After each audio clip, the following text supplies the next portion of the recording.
Bonsoir à tous, bienvenue dans votre émission Entreprendre. Ce soir, nous sommes avec Nicolas Joachim. Comme vous le savez, on fait le suivi de tout ce qui se passe au niveau du réseau DMR, donc le réseau dispositif média en réseau qui a été mis en place sur notre territoire depuis quelques années déjà. Et ce soir, il a vraiment un super plateau. Vous allez voir, alors il y a Yannick qui est là aussi avec nous ce soir, que vous connaissez déjà, mais on reçoit aussi des parents d'élèves ce soir qui sont des parents d'élèves engagés. On a plusieurs jeunes sur le plateau qui font pas mal de trucs vraiment assez sympas.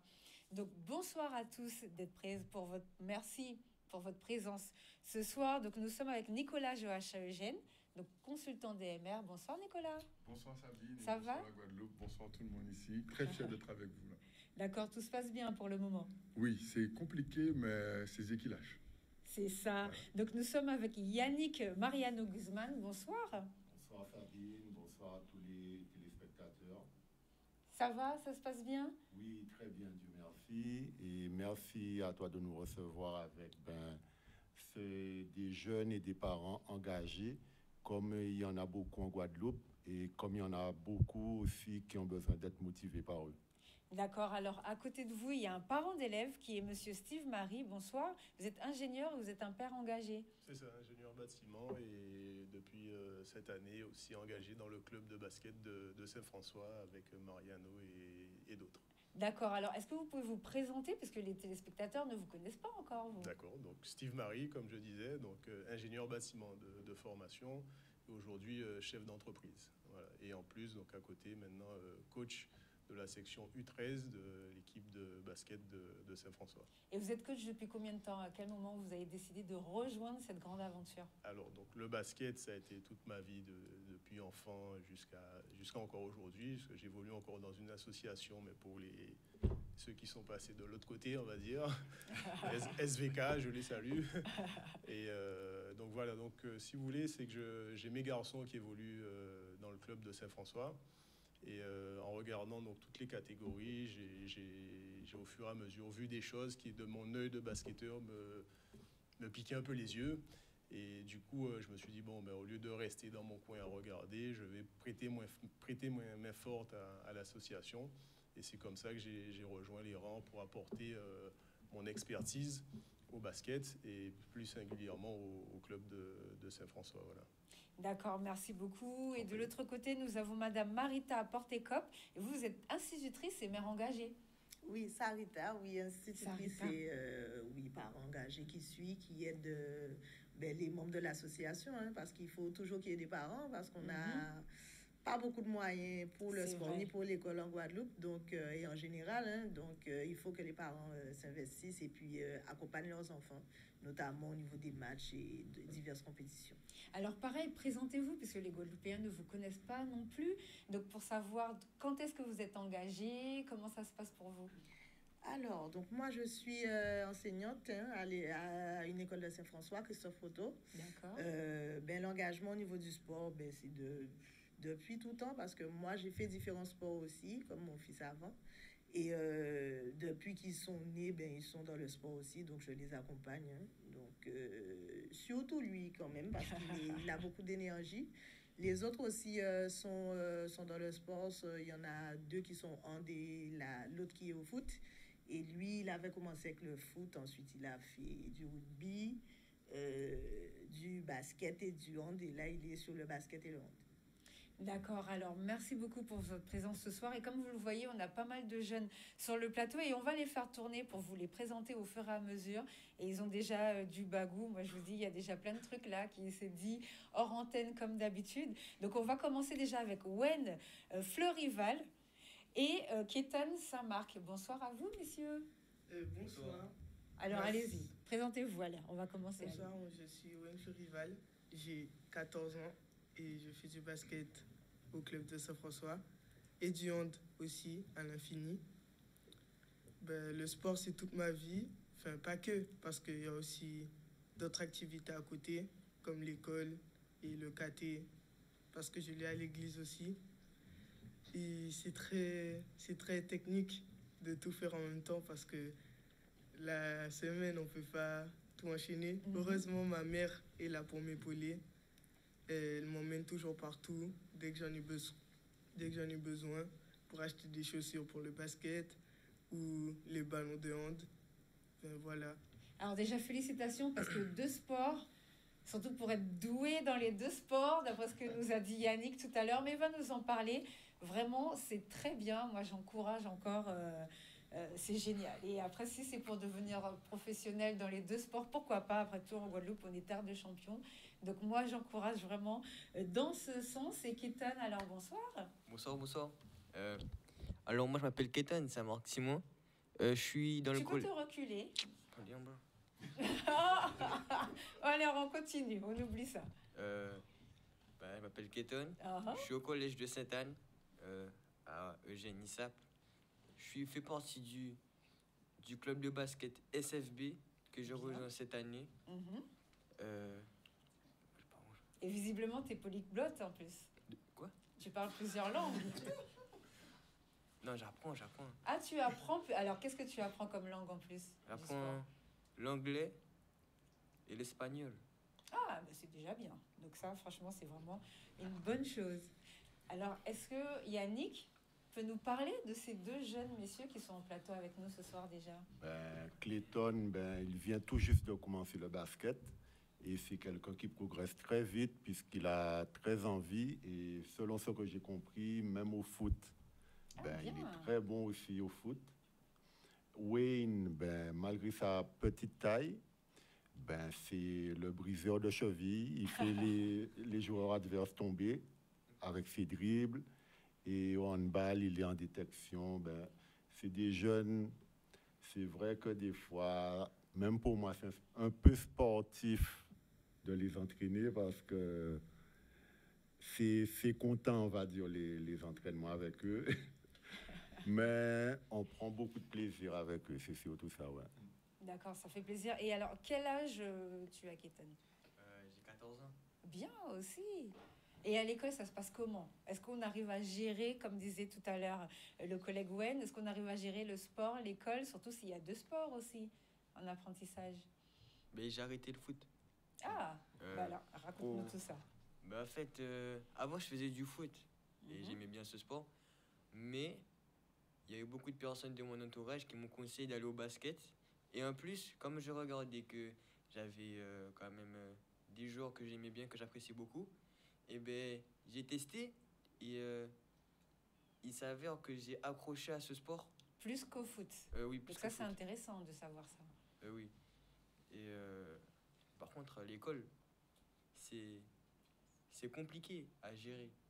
Parce que le 7h, 16h, c'est dur. Moi, je vote pour le 8h, 13h. À voter. Non, je pense que oui. Bon, je valide Kétan ce soir, franchement. Alors, Nicolas, vas-y. Et justement, c'est vraiment pas un hasard si on a ce plateau ce soir avec ces jeunes. On en aura encore d'autres tout à l'heure. Mais surtout, ces parents qui encadrent, comme ces milliers de parents qu'on a en Guadeloupe et qui peuvent aussi continuer à renforcer leur engagement. Aujourd'hui, dans le cadre notamment des travaux internationaux DMR, donc dispositifs médias en réseau, aujourd'hui Yannick a insisté pour qu'on puisse avoir ce plateau, puisqu'en fait, il a été sélectionné donc, sur une partie de ces travaux internationaux à la fin du mois prochain, donc à Chypre, au niveau du séminaire international Erasmus+, où on va faire des interventions sur l'inclusion universelle. Il nous en parlera tout à l'heure. Et en préparant ces travaux, par rapport à nos interventions régulières ici à Canal 10 dans ton émission, et on te remercie, puisque depuis l'intervention directe d'Abidjan, ça avait vraiment eu un grand remous.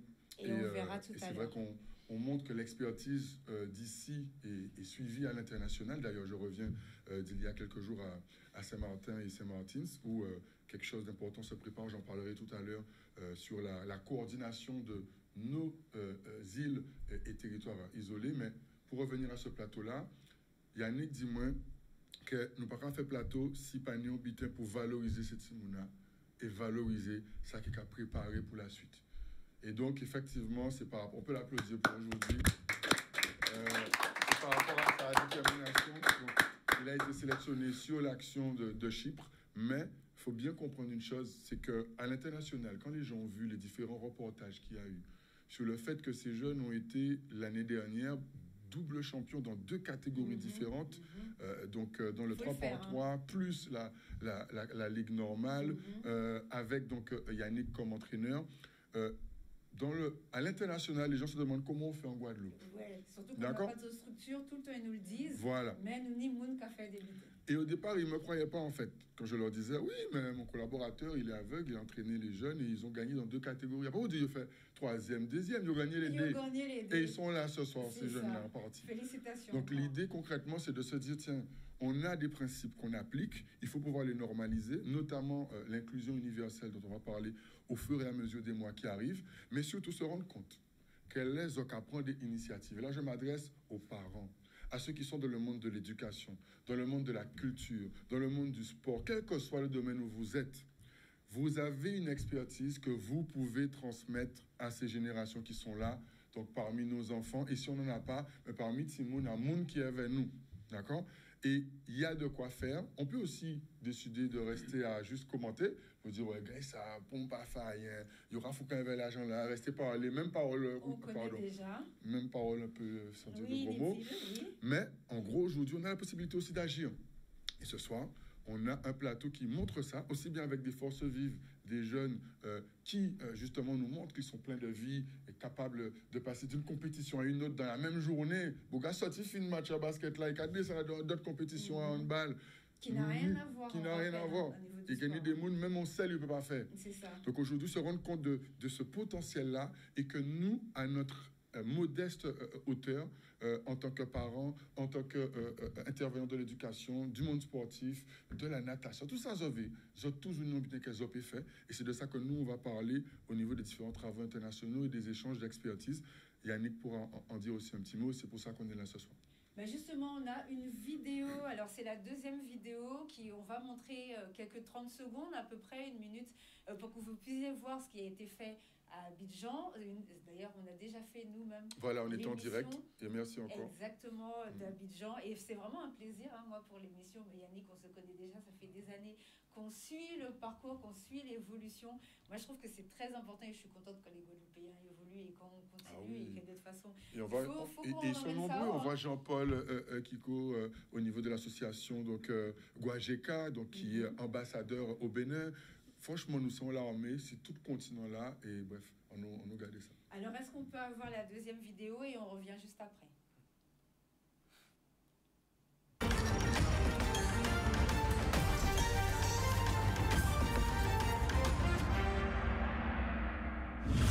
Une importante rencontre a récemment eu lieu à Abidjan, rassemblant des experts et des acteurs engagés autour de la thématique des actions citoyennes en Afrique et dans les Caraïbes. Cette occasion a permis de discuter des opportunités de coopération entre ces 2 continents, ainsi que de renforcer les liens entre les diasporas africaines et les initiatives de développement durable. L'événement s'est tenu en mars de la 3e édition du Salon de la diaspora africaine, où l'expert international guadeloupéen Nicolas Joachim Eugène a partagé son expérience accumulée au fil de 25 années de travail sur des programmes de jeunesse. En matière d'échange d'expertise entre les Outre-mer et le continent, le message à lancer aujourd'hui, et c'est ça qui a été vu dans nos différents travaux depuis 7 jours ici, c'est de faire en sorte de communiquer entre nous, d'où l'expertise dispositif média en réseau, mise en place aujourd'hui depuis 25 ans sur les territoires d'outre-mer, mais aujourd'hui officiellement démarrant une collaboration internationale avec le continent et avec en tête de pont donc la Côte d'Ivoire et les acteurs que vous avez vus aujourd'hui. Et effectivement, nous lançons ensemble cet appel qui est aussi un début. Le début des rencontres régulières et d'échanges réguliers, puisque c'est quand même sur le moyen et long terme que nous aurons des résultats. Ce ne sera pas juste en une opération one-shot, c'est vraiment quelque chose de durable, à l'image du développement durable en général. L'engagement des diasporas constitue un levier essentiel dans le développement de l'Afrique. Selon les experts, la coopération... Alors voilà, donc ça, c'est le projet dont on parlait. Et là, on est dans les informations quand même. Voilà, donc c'était une des étapes. Après l'Allemagne, il y a eu donc Abidjan. Ensuite, il y a eu donc Saint-Martin avec la partie française et hollandaise. Il y a des grosses choses qui se préparent. D'ailleurs, Yannick étant né là-bas et avec sa famille à Sandy Ground, on vous prépare quelque chose pour que le hub de Saint-Martin puisse permettre que tous nos talents soient de plus en plus boostés à l'international. Ça a quand même pété. Mais ce qu'il faut savoir, c'est que nous ne pouvons pas raconter si pour monde autre que nous-mêmes. Oui, ça veut dire qu'aujourd'hui, l'idée, c'est que si vous voulez, par exemple, que les pouvoirs publics jouent le jeu, eh ben, il faut que nous-mêmes, on se donne les moyens, parce que si c'est pour être qu'à attendre quel dossier l'a passé, nous sommes parler de ça là, il y a des, on va dire, embroglios administratifs qui vont faire que nous attendre longtemps. Si nous attendons ça. Par contre, il y a des leviers qui peuvent modifier tout ça sur le court et le long terme, et c'est sur ça qu'on travaille en ce moment. Ce qui serait aussi intéressant, c'est que les parents qui sont là justement nous fassent part des initiatives qui sont en cours, parce que tout le monde, en fait, dans sa vie quotidienne peut se retrouver aussi à prendre le pas dessus. Et un ménon tibetain aussi, là, qui fait vraiment très, très plaisir, puisque comme par hasard, aujourd'hui, sur le plateau, on parle des 25 ans des dispositifs médias en réseau. On travaille dessus avec Yannick, notamment à l'international. Et sur le plateau, on a donc Steve qui a parlé tout à l'heure. Et bon, on va montrer les archives tout à l'heure. Tout à l'heure. Ouais. Pas chaud, pas chaud. C'est comme pour le sport. Lentement, mais sûrement, ça monte petit à petit. Et on construit quelque chose. Il n'y a pas de souci, ça arrive. Alors, Yannick, un mot? Parce que ça fait quoi lorsqu'on est reconnu en ayant entraîné des jeunes dans plusieurs sports différents? Les gens ne croient même pas, en plus, quand vous leur dites ça. Ça fait quoi? Comment ça se passe? Dites-nous. Ça fait plaisir, bien sûr, mais je voudrais dire que ça ne se fait pas tout seul. Oui. Puisque c'est un travail d'équipe, déjà avec les autres encadrants qui m'épaulent. Il y a Steve, il y a Carlos, il y a Marie-Hélène.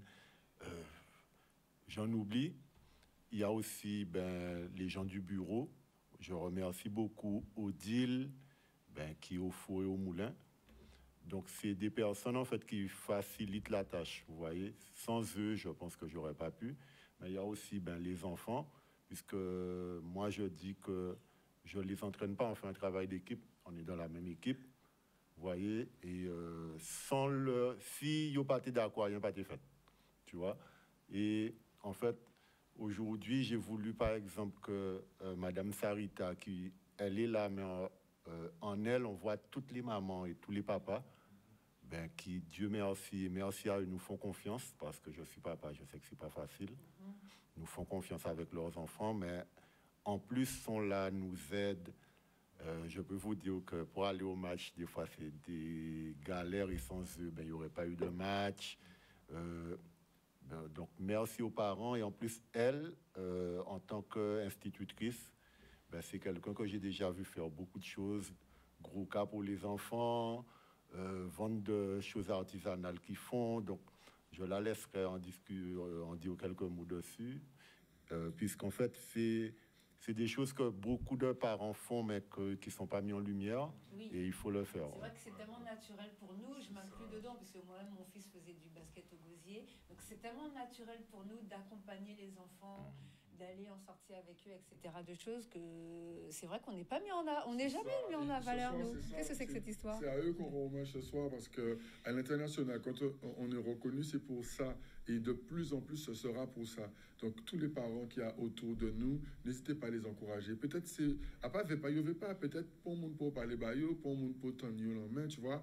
Et voilà, c'est à nous de faire le travail, d'en parler. Et, ça, Kevin. Moi, je tends la main. Allez-y, dites-nous tout. Comment ça se passe pour vous lorsque vous accompagnez les enfants? Alors, c'est une organisation. C'est compliqué. Ça demandait quand même. J'imagine. On va pas mentir. Mais après, c'est pour leur bien. Et puis, comme je pense qu'il va nous en parler tout à l'heure, le jeune à côté, de justement la sédentarité qui devient de plus en plus importante chez les jeunes. Donc, et ça, c'est grave, par contre, voilà. Même au niveau de la santé. Donc, quand on peut faire en sorte qu'ils sortent de la maison, qu'ils aillent faire autre chose, il ne faut pas hésiter. Voilà. Donc, c'est ça, hein, on s'organise avec les autres mamans, notamment, et surtout aussi la maman de Daryl. C'est dommage qu'elle ne soit pas venue sur le plateau, mais... Voilà, on sait qu'elle est là. Elle est là. D'ailleurs, encore une fois, elle a emmené les jeunes aussi ce soir. Donc, c'est des parents comme ça, même au niveau du hand. Bon, malheureusement, c'est souvent les mêmes. Mais il y a aussi des parents qui n'ont pas la possibilité. Il y en a qui n'ont pas de voiture, il y en a qui travaillent même le week-end. Donc, c'est compliqué aussi de pouvoir faire l'équipette présente. Mais en général, la plupart des parents, ils se donnent les moyens. Et puis, pour qu'on puisse faire avancer les enfants, hein, c'est ça le but. Alors, on a tourné, bien évidemment. On a fait changer le plateau, là. On a fait nos chaises musicales. Et nous sommes ce soir avec Johan Viscogliosi et... Viscogliosi et Juan Alberto Luna. Oui, bonsoir, messieurs. Bonsoir à vous. Alors, allez-y, présentez-vous et dites-nous ce que vous faites, comment ça se passe pour vous. Je m'appelle Johan Viscogliosi, j'ai 15 ans et moi j'ai commencé le basket cette année aussi en club. Je suis quelqu'un qui a toujours fait du sport beaucoup, mais c'est vrai que cette année j'ai commencé le basket et vraiment ça m'a beaucoup plu. J'ai vraiment aimé découvrir ce sport-là avec Yannick et toute l'équipe. Je les remercie vraiment pour ça. Et puis, voilà. D'accord. Alors, vous, en plus, vous faites aussi de l'escalade et de l'escrime. Non, je faisais de l'escalade, mais j'ai arrêté depuis. Vous en avez fait pendant combien de temps? 3 ou 4 ans. Ben, c'est bien quand même. Ouais, Qu'est-ce que ça apporte de faire de l'escalade, par exemple? Est-ce que c'est plus facile pour l'équilibre après, lorsqu'on veut faire un sport? Ou bien est-ce que c'est plus facile... Je sais pas, moi. Est-ce que ça apporte quelque chose? Le mental. Alors, allez-y, expliquez-nous ça. Je pense que, pas forcément l'escalade, mais le sport en général, ça apporte de la confiance. Par exemple, on sait que la boxe, ça apporte déjà la maîtrise de soi, etc. Mais est-ce que les deux sports que vous avez pratiqués apportent quelque chose en plus? Moi, je pense que peu importe ce qu'on fait, que ce soit un sport ou une activité en général, ça a toujours quelque chose à nous apporter. Mais c'est pas quelque chose qui est fixé ou qui est propre à tout le monde. À chacun de voir ce que ça lui apporte. D'accord. Donc ça dépend vraiment de la personnalité de la personne et tout. D'accord. C'est bien toi qui as fait le travail sur la sédentarité. Oui, c'est lui. Je vais revenir dessus tout à l'heure. Pas chaud. Je vais revenir dessus. Et il fait aussi partie du club d'aéronautisme. Ah ben voilà, en plus, alors on veut ça, du coup alors. Il maîtrise ses dossiers, Yannick. Alors qu'est-ce qui se passe au niveau de ce club? Comment vous y êtes entré et qu'est-ce que vous y faites? Je vais d'abord parler très brièvement de mon oral du brevet. Après pour l'oral, parce que ça va pas être bref. Hein. On va vraiment développer ça après. Pour l'instant, on reste dans le sport. Allez-y. Et du coup, je fais en même temps que les cours et que du coup, en même temps que je prépare mon brevet des collèges, je prépare aussi mon BIA, c'est le brevet d'initiation à l'aéronautique. Bien. Et d'ailleurs, je le passe dans 2 semaines. Donc, on croise tous les doigts. Ouais, merci beaucoup.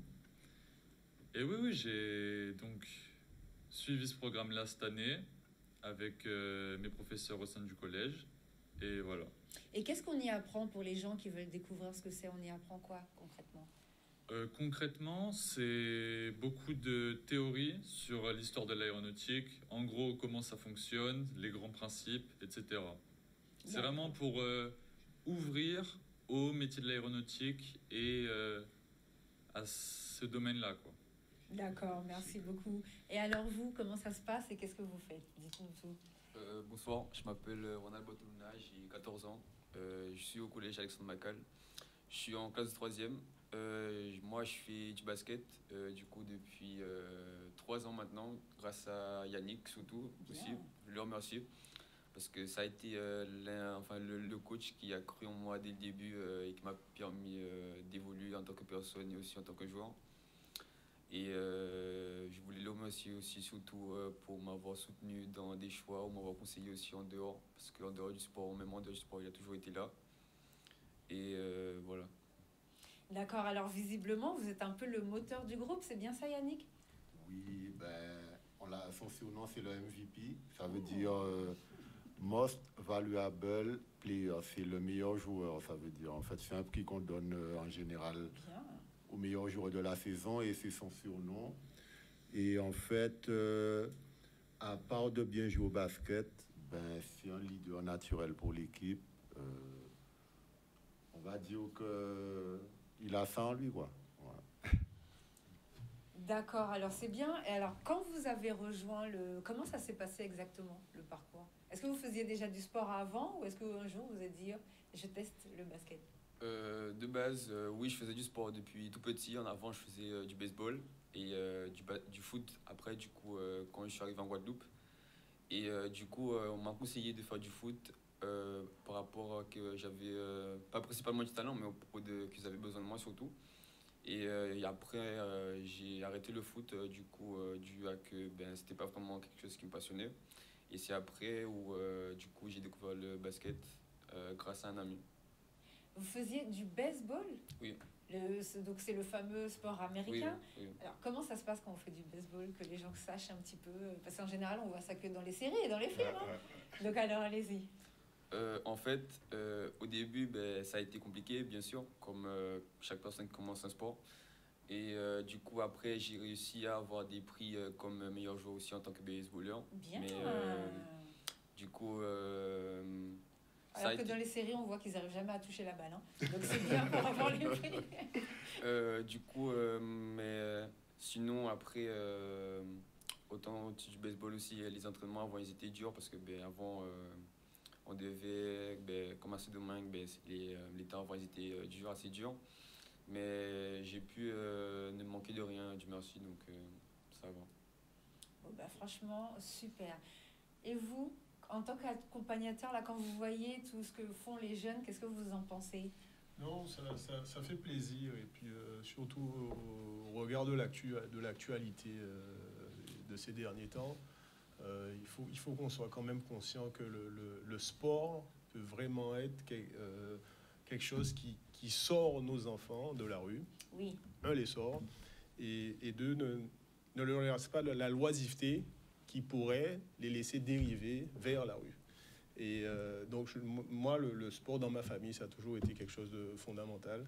Surtout et que ça apporte un encadrement. Un encadrement, ça apporte des valeurs, etc. Quel que soit le sport. Hein. Nous, on est fans de basket, mais il y a tout plein d'autres sports qui apportent de très bonnes choses. Et l'important, c'est d'en faire un. Donc, moi, je suis content de voir ça, voir que ces jeunes-là, ils accrochent à notre sport. Et c'est important. Et que les gens se disent et qu'on puisse mettre le sport dans les quartiers, plus mettre le sport au centre de la famille, au centre d'autres choses pour créer des émulations et écarter nos enfants de mauvaises choses. Voilà. Surtout quand on entend l'actualité, malheureusement, dans notre île, triste des derniers jours. Oui, effectivement. D'ailleurs, Sabine, je rebondis, Steve est un peu modeste. Il ne fait pas qu'encadrer les enfants. Il a créé un super projet qui va nous en parler de séjour linguistique pour les enfants. Je lui donne la parole. Ok, en effet. Bon. Donc, tout ça est venu un peu au fil de l'eau. Puisque, donc, comme je vous l'ai dit, donc, j'ai commencé à encadrer une équipe de jeunes cette année, de U13. Et ils m'ont apporté tellement de bonheur, mes petits gars, la lutte qu'on a eue tout au long du championnat, et que j'ai eu envie de les accompagner jusque-là. Donc, du coup, j'ai monté un projet. Donc je les amène pendant les vacances de la Toussaint de cette année. Donc, je les amène faire un camp de basket à Miami. Ah, c'est vraiment génial, ça. Donc, un camp de basket où on sera tous les jours, ils seront tous les jours coachés par un coach américain. Et l'après-midi, donc, il y aura des activités diverses et variées. Et il y aura aussi un autre temps fort du séjour, c'est qu'on ira voir un match du Miami Heat. Bien. Donc, pour des fans de basket qui sont, j'espère pouvoir mettre des étoiles plein les yeux à nos gamins. Et je profite parce que, je ne suis pas seul. Pour l'idée, oui, l'initiative, c'est moi, mais il y a beaucoup de petites mains et beaucoup de parents engagés qui ont adhéré au projet avec moi et qui, depuis, ont multiplié les actions pour pouvoir financer, parce que c'est un sacré billet. Et jusqu'à présent, malheureusement, les organismes ne nous ont pas encore beaucoup aidés. notamment la Ligue. Ils ont encore le temps, là. Ce soir, on lance l'appel. Mais c'est ce que j'allais dire. C'est ce que j'allais dire. L'appel est lancé. Donc oui, donc on cherche activement des sponsors. Tous les dons ou autres seront les bienvenus. On a une cagnotte Letchi aussi qui est en cours pour nous aider à financer ce voyage. Et avec les parents du club, on organise tout un tas de manifestations. Il y en a même une, là, à l'heure où on parle, ils sont au marché du Gosier pour récolter des fonds. Le 14 juin, on fait une belote, un concours de belote à la Villa Eden à Saint-François. Les places sont disponibles sur Bizouk. Et, et encore d'autres actions à venir, des ventes de repas, etc. Donc, mais c'est vraiment, pour le moment, on peut compter que sur l'engagement des parents et sur la solidarité guadeloupéenne. Et si je peux aussi rajouter ça au passage, c'est vrai que la population guadeloupéenne, quand même, dès qu'on a cette oreille quand même attentive sur ce sujet, oui, les gens sont vraiment sensibles au sujet quand les jeunes expliquent le pourquoi, enfin, on fait telle action, cette fois au gâteau, ils expliquent aux passants, aux gens qu'on croise, le pourquoi. Les gens adhèrent souvent bien. Alors, attends Nicolas, avant de te donner la parole, je vais juste vous demander de bien préciser, parce que là, on veut que le téléspectateur comprenne bien. Vous avez plusieurs actions qui sont mises en place afin de financer vos divers voyages, surtout celui à Miami. Entre parenthèses, j'espère pour les jeunes qui sont sur le plateau ce soir que vous aurez l'occasion, si vous commencez à voyager et tout, de participer à un match de la NBA. Vous allez voir, c'est malade le truc, franchement, c'est vraiment génial. Donc, j'espère que vous aurez l'occasion de votre vie d'y aller. Donc, je referme la parenthèse. Donc, quelles sont les différentes actions que vous menez? Quelles sont à peu près les dates auxquelles vous allez les mener, que les gens puissent savoir? Sortez vos papiers, vos stylos comme d'habitude, prenez les notes.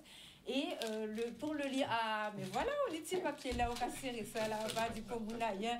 Donc, ça, c'est parfait. Donc, et prenez les notes et les liens où les gens peuvent trouver le lien. Comme ça, on a tout. Dit ça tout, pas de souci. Alors, donc le dimanche 8, on a une vente de gâteaux devant l'église de Saint-François. D'accord. Le samedi 14 juin, donc on a un tournoi de belote à partir de 17h à la Villa Eden à Saint-François. Donc là, les places sont disponibles, comme je le disais, sur Bizouk. Le samedi 21 de ce mois, on fait une Zumba sur le plateau sportif de Saint-François. Donc pour le coup, là, on peut nous contacter. On peut me contacter, moi, au 06 94 20 87 02 pour avoir des places ou pour se procurer les tickets. Le samedi 12, on fera une vente de repas sur le plateau sportif de Saint-François toujours. Les samedis 19 et samedi 26, on a encore une foire au gâteau, vente de quiche, etc. devant le Carrefour Saint-François. Et en août, on aura encore le samedi 2 août et le samedi 9 août une vente devant encore le carrefour de Saint-François. Donc c'est quand même aussi des gens qui nous aident à récolter des fonds en nous permettant de pouvoir faire nos foires au gâteau, etc. devant leurs enseignes. D'accord, et ben merci beaucoup à ces gens qui aident et qui soutiennent. Et on a parlé d'un lien tout à l'heure, Cagnotte Letchi. Comment les gens font pour vous retrouver? Donc sur les réseaux, elle tourne sur Facebook, mais en faisant la recherche sur Letchi, la cagnotte pour l'équipe de basket SFB, vous allez tomber dessus et pouvoir faire un don pour ceux qui le souhaitent. D'accord, merci beaucoup. Du coup, moi-même, je suis comme vous, j'essaie de faire plusieurs choses en même temps, mais du coup, je vais revenir maintenant sur l'histoire du brevet. Parce que, jeune homme, vous avez fait... Alors, c'est quoi? C'est une thèse? Non, c'est mon sujet d'oral. C'est le sujet d'oral, mais bientôt, ce sera la thèse, quand ça va arriver à l'université.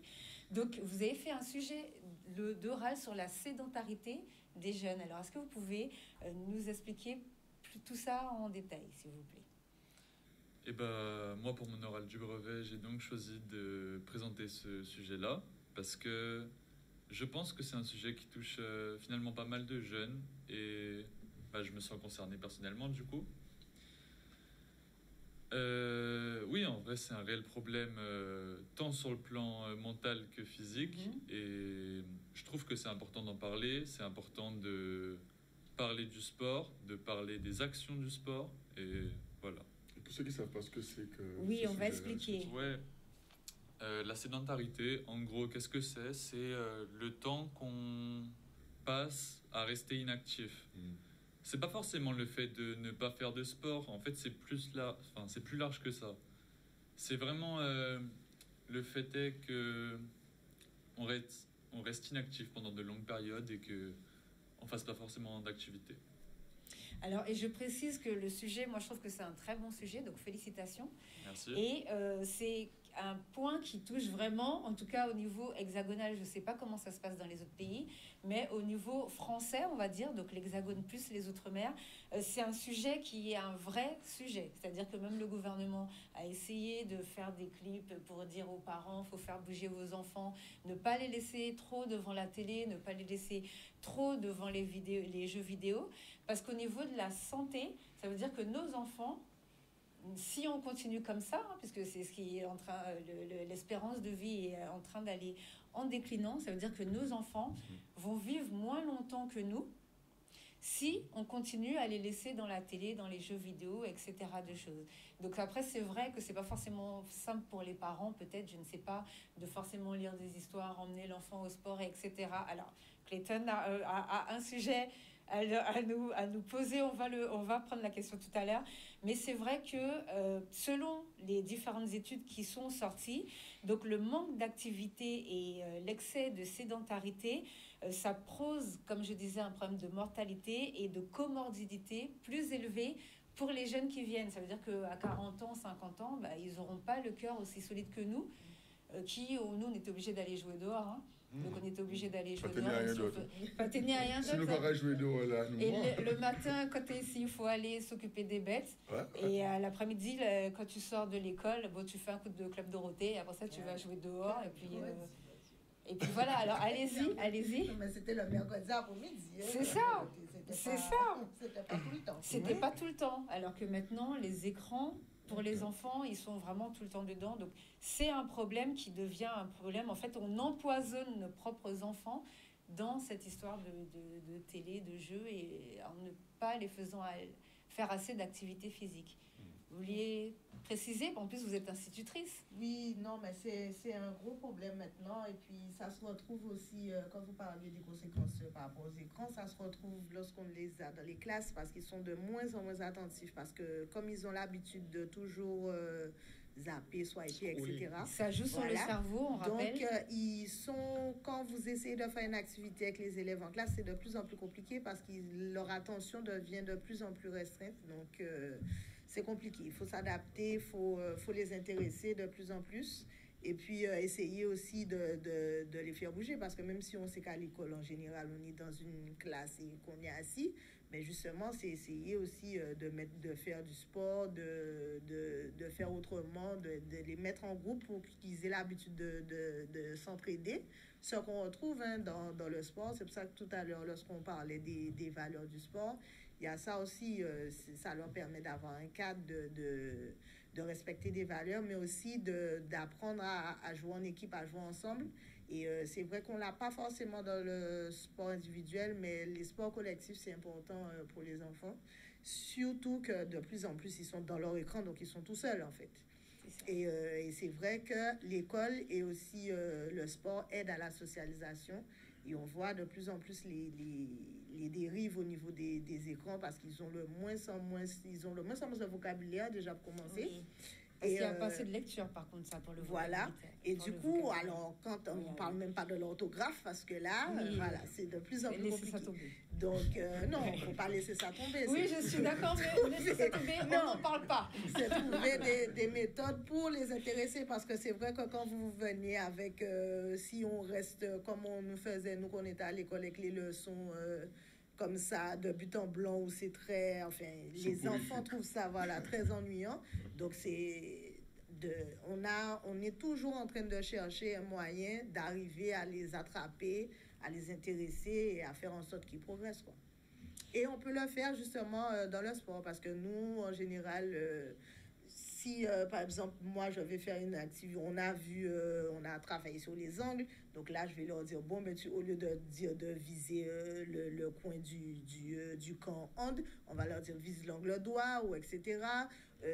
Qu'on est sur les mesures du temps, donc on va partir au top, sur le nombre de temps qui vont prendre pour arriver, qui va arriver en premier, en deuxième, en troisième. Bon, ça, c'est plus... au niveau de la maternelle, quoique maintenant, jusqu'en CPCE1, c'est compliqué, hein, premier, deuxième, troisième, il y a des choses qui se perdent. Et puis, pas mal de choses qu'on peut inclure dans les notions qu'on fait en classe avec le sport. D'accord, en tout cas, merci beaucoup pour cette information. Alors, Kétan, vous voulez poser une question, c'est ça? Oui, en fait, c'était... vous avez dit que rester devant la télé, ça abîme la santé. Oui. Mais c'est le fait de regarder les écrans ou de ne pas bouger? Alors, je répète, puisqu'il n'a pas de micro, donc il demande si rester devant la télé, ça abîme la santé. Est-ce que c'est le fait de ne pas bouger, de regarder l'écran? Donc, selon les données, puisque c'est un sujet qu'on a déjà traité, c'est les deux. C'est-à-dire que le fait de ne pas bouger, surtout lorsqu'on est jeune, ça ne renforce pas le cœur, puisqu'on rappelle que le cœur est un muscle, tout comme le cerveau qui se construit au fur et à mesure. Donc, ça ne renforce pas le cœur. Et lorsque les enfants arrivent dans la vie adulte avec un cœur qui n'est pas assez renforcé, ben leur cœur n'est pas suffisamment musclé, on va dire ça comme ça, avec des mots simples, pour vivre jusqu'à 80 ans. Allez-y. Ouais, puis même le sport, au-delà du cœur, ça permet aussi de développer les poumons, puis même le cerveau avec les capacités cérébrales, exactement. Comme la mémoire, c'est directement lié au sport. Donc, c'est ce que j'allais dire, donc, quand je parlais du cerveau. Le fait que le cerveau reçoive énormément d'images, surtout quand les gens scrollent, on ne s'en rend pas compte, hein, mais ça fait une pollution visuelle. Vous n'avez pas l'impression d'avoir vu passer une image, alors qu'en réalité, le cerveau, lui, il va la stocker, il va la traiter. Ça va faire que vous avez plein d'informations qui ne servent à rien dans votre cerveau. Vous allez finir en burn-out à 25 ans. Et voilà. Donc, c'est vrai que c'est les deux vraiment organes vitaux qui sont le plus touchés dans l'histoire de la sédentarité. Vous voulez rajouter quelque chose sur ça par rapport à l'oral? Ouais, enfin, si on peut rajouter quelque chose, c'est marrant parce qu'on en discutait, comme j'ai ramené quelques jeunes avec moi en voiture, on en discutait dans la voiture, et le portable est venu à un moment sur la table, parce qu'il y en a un qui me disait que l'année prochaine, il passait dans un lycée où les portables devraient être interdits à l'entrée et pendant la journée scolaire. Et je lui disais que je trouvais ça formidable, parce que leurs téléphones portables sont devenus maintenant des ennemis, à cause de ces phénomènes de scroll, etc., et qui gâchent leur attention.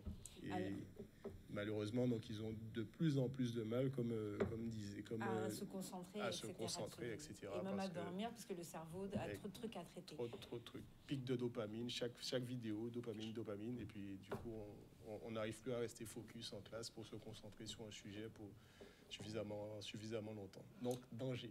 Alors justement, avant de partir sur la deuxième vidéo, j'en profite pour répéter, puisque je l'ai déjà dit, que eux sont les pommes et nous sommes les poires. Je rappelle que tous les gens qui font des téléphones, qui font Google, Apple, toute qualité, Amazon et tout ça, leurs enfants sont dans des écoles où les téléphones sont interdits.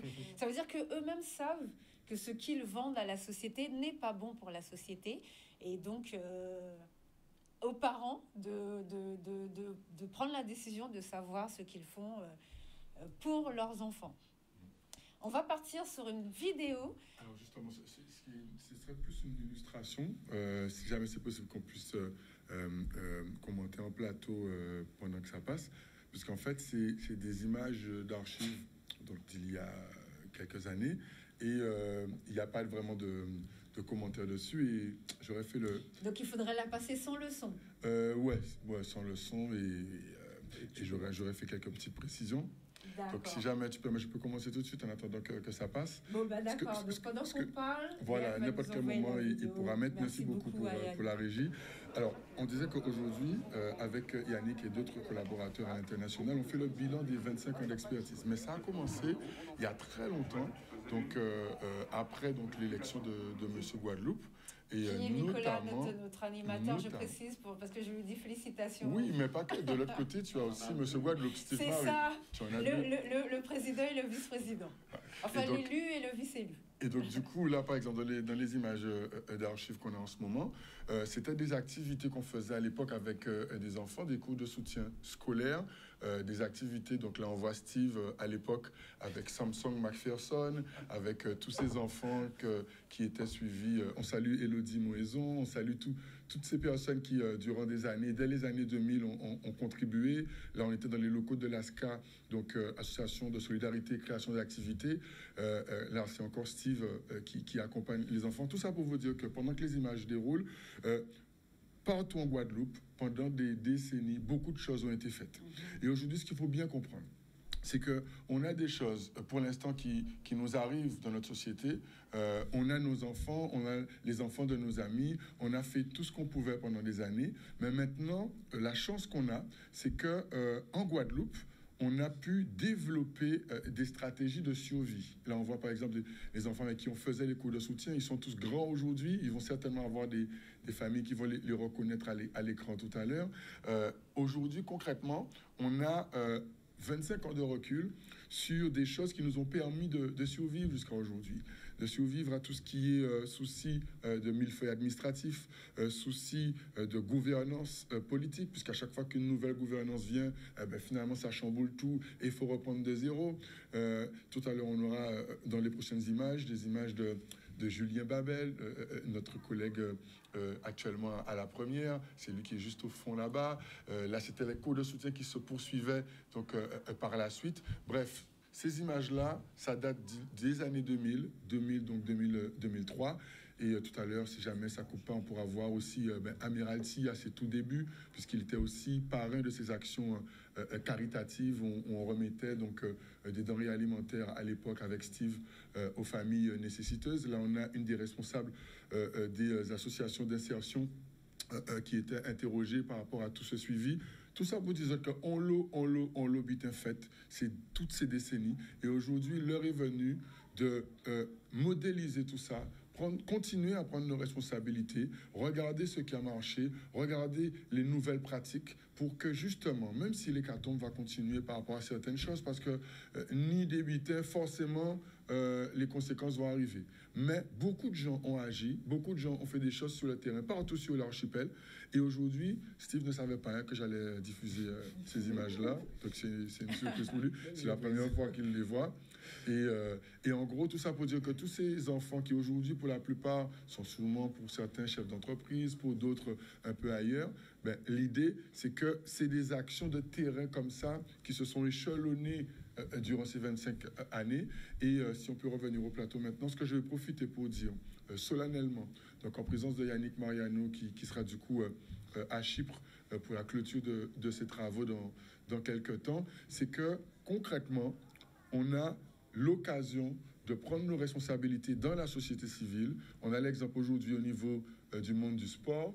On a les exemples aussi. Alors là, on aura Amiralty. Ouais, je crois qu'on va voir Amiralty et Jessica. Ah Jessica, ouais, c'était... Là, c'était avec le troisième, Monsieur Guadeloupe. Je pense qu'on l'a reconnu. C'était Monsieur Théobald. Et donc, concrètement, toutes ces actions-là, ça a fait l'année que ça a fait. Il y avait des gens qui ont porté gamme, des gens qui ont essayé de gérer pour ça qui est en difficulté. Et là, la question, c'est quand nous apprendre de tout ça, qui je nous entrer de nous entre nous, qui je nous arrêter aussi faire comme si rien pas fait de ça là, c'est la première fois nous fait un butin, non. Il y a des choses qui ont été faites avant. Et aujourd'hui, le temps est venu de renouer un petit peu avec ceux qui ont essayé de faire des choses et qui sont dégoûtés, mais qui vont peut-être recommencer à faire grâce à vous ce soir, en se disant, tiens, avec les jeunes qui restent, on va essayer de voir ce qu'on peut faire. Et voilà, c'est ce message-là qu'on avait aujourd'hui. Moi, je prends l'avion demain pour rejoindre une délégation de jeunes où le responsable a 20 ans à peine.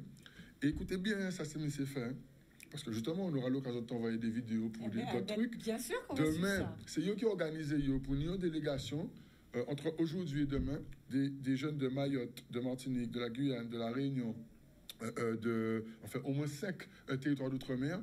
Il y a un rendez-vous avec Manuel Valls, la direction générale des Outre-mer, lundi, dans la foulée, séance de travail au Sénat, dans la foulée, séance de travail à l'Assemblée nationale, dans la foulée, séance de travail au Conseil des jeunes de la mairie de Paris. Bon, il y a encore plein de trucs dans le programme. 4 jours après, ils font la même chose à Bruxelles avec les instances internationales. 4 jours après, ils reviennent à Paris avec le ministère du Travail sur le pôle Europe et Emploi, avec l'Institut de l'engagement. Je ne pourrais pas dire tout ce qui se passe en 7 jours. Mais tout ça, on peut dire, c'est qu'il y a des gens qui portent gamme. Et que si là, nous dans ça, nous fait là, nous trouvons moyen de, on va dire, s'entraider avec ce qui reste, puisqu'il faut le dire, ça va encore s'empirer dans les résultats. On ne pourra pas tout changer d'un seul coup. Mais ça qui cadre au bout, si ils ont qui ni débutant qui peut faire, avec ces jeunes-là, ça. Par exemple, ce que je viens de dire là, après moi qui organisé, en cas de force, en cas d'essayer de soutenir, mais ces jeunes-là, ça, ils ont jadouvant. C'est à nous de regarder quand nous avons fait veille. Est-ce que nous avons continué à parler, plein de nous, ou est-ce que nous avons essayé de soutenir et faire comme les parents qu'on a ce soir, faire ce qu'on peut à notre niveau? Bon, ben, on revient juste après la pub.